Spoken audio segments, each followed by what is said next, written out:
Today, I want to tell you about a simple way to get all the entertainment you love without the hassle.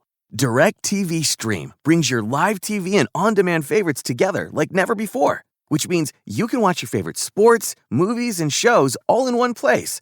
And the best part? There's no annual contract.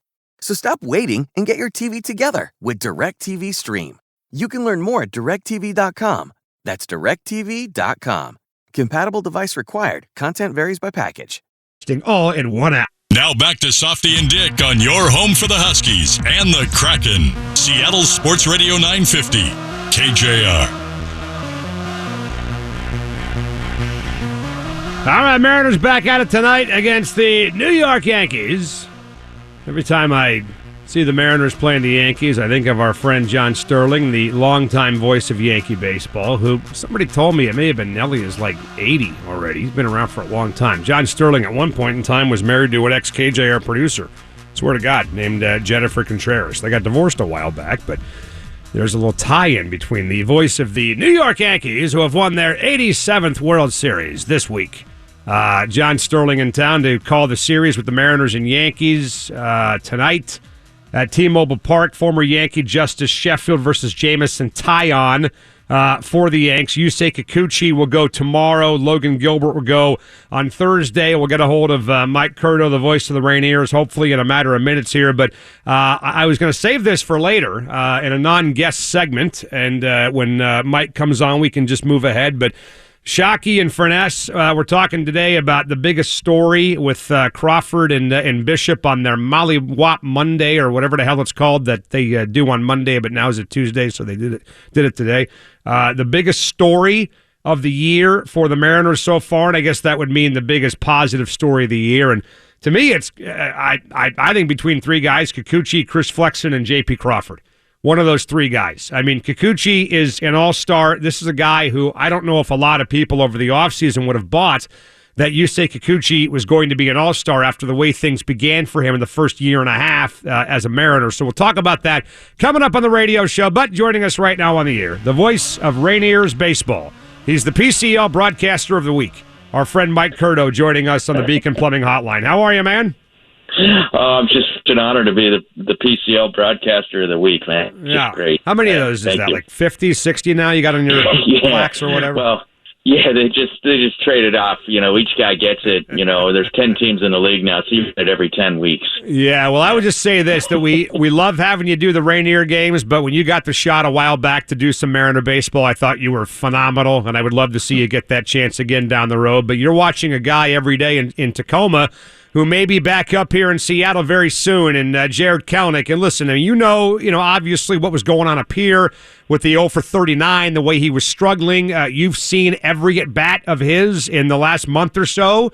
Do you feel like Jared Kelenic is ready now to come back up, or could he use maybe another couple of weeks or a month or so in your mind? I think he's made a lot of progress. When he came down here, he was kind of a beaten man. He was in a 0 for 39. That's just ridiculous. And he kind of had lost some of the.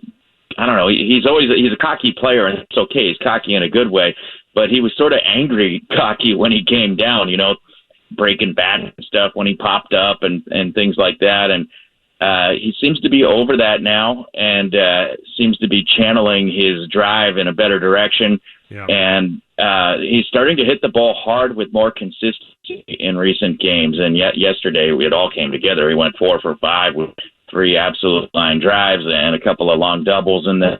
And he's hit over 300 since coming down. He's not striking out much, drawing walks. He runs all right on the bases. He's got his power. And, he looks like a guy who, if could pretend that he had never been up before and he was just a prospect on the rise at this point, I would say, yeah, absolutely. He looks like he can go to major leagues. But with the history and what happened back in May, I don't know. It's kind of outside of our realm of trying to figure out when he's ready again. It's really hard to say.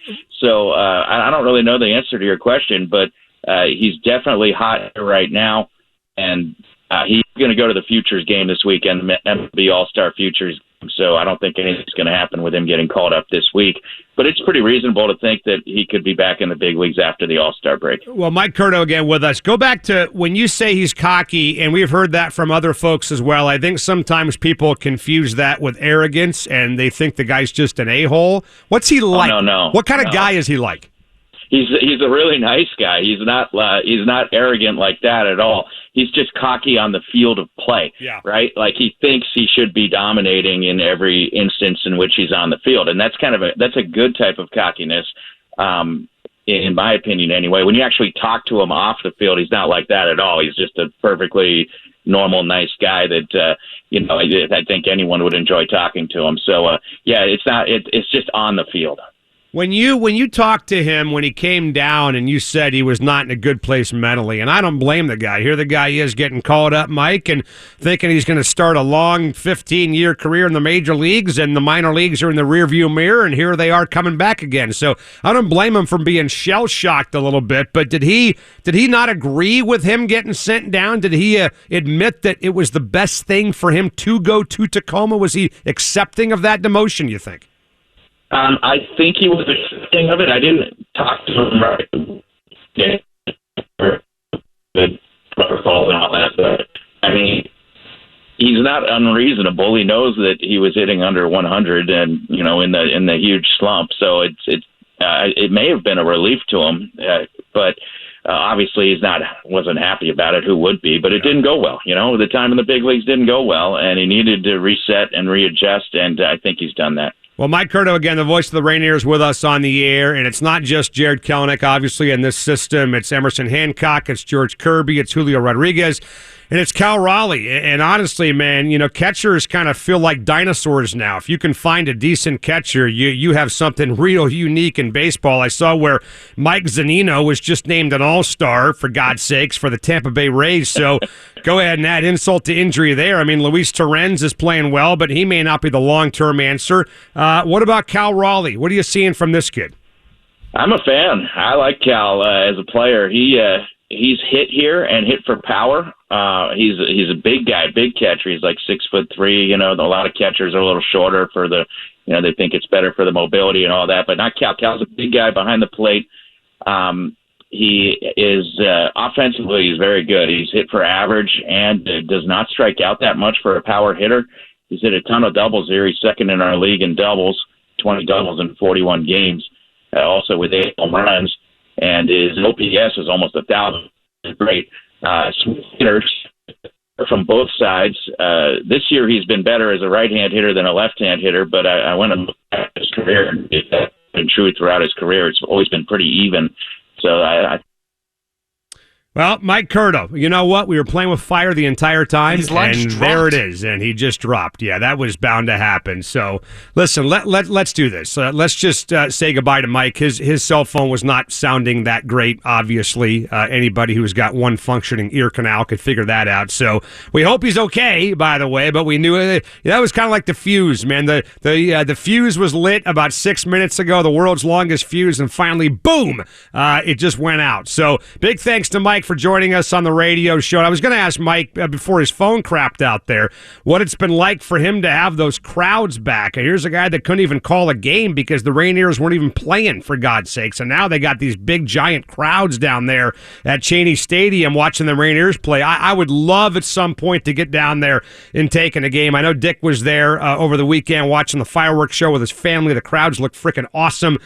They do a hell of a job. They really do. So if you're in the area, if you're not in the area, jump on the website, TacomaRainiers.com. They got the Reno team, I believe, tonight on their schedule at home. So go down there and see Jared Kelenic. Go down there and see Cal Raleigh. At some point, guys like Julio Rodriguez, George Kirby, Emerson Hancock will be coming up. And I think the Rainiers and the Aqua Sox and teams like that should really be taking advantage of all this. I mean, the Mariners have given them one of the top minor league systems in all of baseball and some of the biggest stars in all of baseball. And the idea that you can go out there and watch one of these guys play when they're 19, 20 years old before they become stars in the major leagues, to me, is pretty damn cool. I don't know. Maybe it's something that 30 years ago I was fired up about, and maybe 11, 12-year-old kids now don't get jacked up for things like this. But one of my favorite memories as a young baseball fan is going to Everett when the Everett Giants were there, the San Francisco Giants A-ball team. Yeah. Now it's the Aqua Sox, obviously.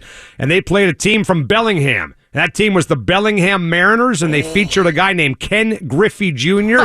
He hits a foul ball into the parking lot. I go get the ball. I bring him back, and he signs it. And here I am 30 years later. I still have the damn thing. His signature looked exactly then like it does now. It was just smaller.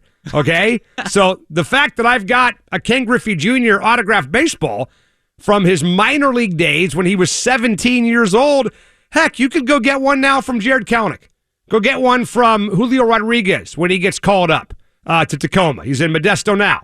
But how many folks saw him at Everett? They can say they saw him play when he was, 18, 19 years old. So very cool stuff from Mike Curto. We'll get a break. I want to come back and talk about what Furness and Shockey were talking about, the biggest story of the Mariners season so far. The number one biggest positive, most surprising, most shocking, coming up next on Softy and Dick Without Dick on 950.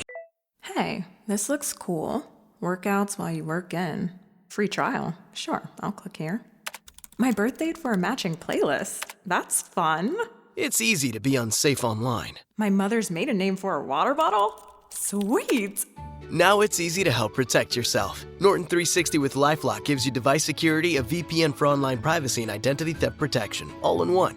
Opt in to cyber safety. Save 25% or more off your first year at norton.com/news.